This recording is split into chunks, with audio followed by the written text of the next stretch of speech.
Hello everybody, welcome to BrickVault. Today I'm talking to you about a model that has been in the works on and off for maybe the last year-ish. In front of us is the custom LEGO microscale Millennium Falcon 2.0 that has light-up capabilities. And just like the original version, this design is actually one of my own creations. I got inspired to update the model when a few new pieces caught my eye, and I thought I could really improve the overall accuracy of the design while still being able to maintain the correct dimensions for micro scale. That means this model scales correctly with all of these other ships you see here on the table at 1/250 scale, and it also means that it matches up in size with anything on our web store, BrickVault.toys, with the words microscale in the title. So anyways, I'll be covering the dimensions and features of this model, plus showing you the updated Outrider from my brother Charlie. First though, let me just say that if you think you'd want to build this Falcon or the Corellian Outrider cousin, they come as a pair, the instructions can be found at our web store, BrickVault.toys. Included with each purchase is the PDF step-by-step building guide,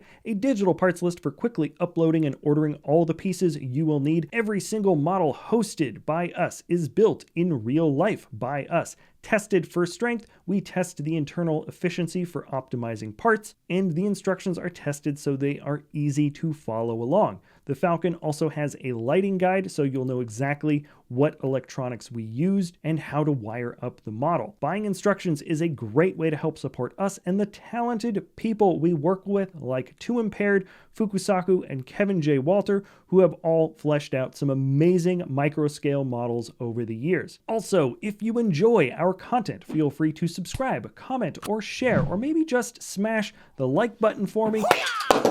It has been a while since I built out a model from scratch on my own, and I had forgotten just how much time it takes to get a mock audience ready for you guys if you wanted to build along. I used some weird connections for sure, so the instructions have really been optimized in a way that clearly show each step precisely. So anyways, jumping into the Falcon, I think the real way to communicate the changes for the 2.0 Micro Falcon is to first show it alongside the original version that I built over 4 years ago. The top-down bird's eye view shows some pretty dramatic shifts in shape, but believe it or not, the technical dimensions of length and width are pretty much unchanged. I mean, within a couple of millimeters of each other at most. At the time, the triangular tiles were just being released when I built the original, and the 6x4 wedge plates hadn't been produced yet, along with a couple other unseen internal pieces as well. So when I combined these top pieces with the 2x2 wedges and playing around with some pretty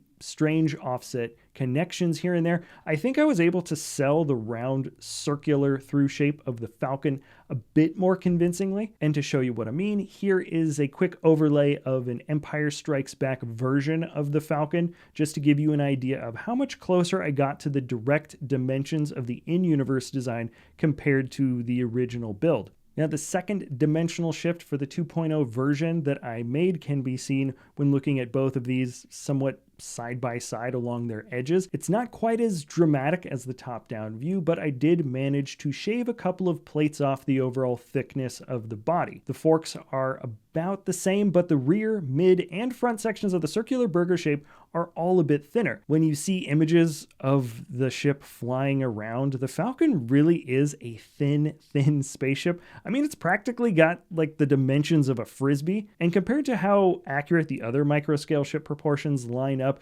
this overly thick version of the original just kind of gnawed on me over the years, so this was definitely something I was mindful of when building out this 2.0 version. Also, underneath, you can see I was able to reverse the studs so no understuds are visible now, which is fun to do considering to Impaired's Nebulon B is on the way, so it's actually designed to connect to that larger model, and the understuds won't be visible when you do that. Also, I suppose it's just good for canted display options in general. Anyways, there are a few pieces you can add on and switch out to make landing gear that you can see here, but I'll primarily be displaying this model on one of the stands. The first one is fairly straightforward and a bit minimalistic, pretty darn stable, and in general just falls in line with the other stands we've done for micro scale. The second one has the ability to cant to the side, but more importantly, it includes a special feature for LED lighting the model. 9 wires can run through the body and into the round bricks without too much showing in that little transfer. They run down the center and all connect internally at the base, with just a single connector cord feeding out at the rear. This was a really fun aspect of the build for me, and I'm really happy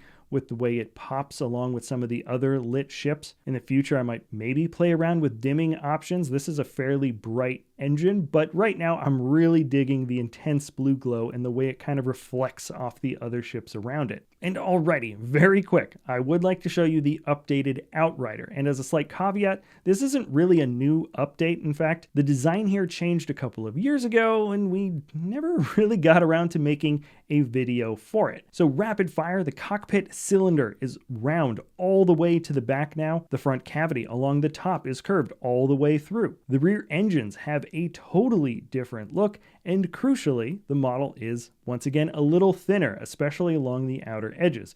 It is a really fun little design and looks pretty sweet when lined up with the Falcon and other micro models. This was fun building and talking about my personal creation this time around with you all. The instructions, once again, are available at BrickVault.toys. Please let me know what you guys think about these updated models. As always, let me know what types of builds you would like to see in the future. Thank you so much for sticking around to the end, and we'll see you next time at BrickVault.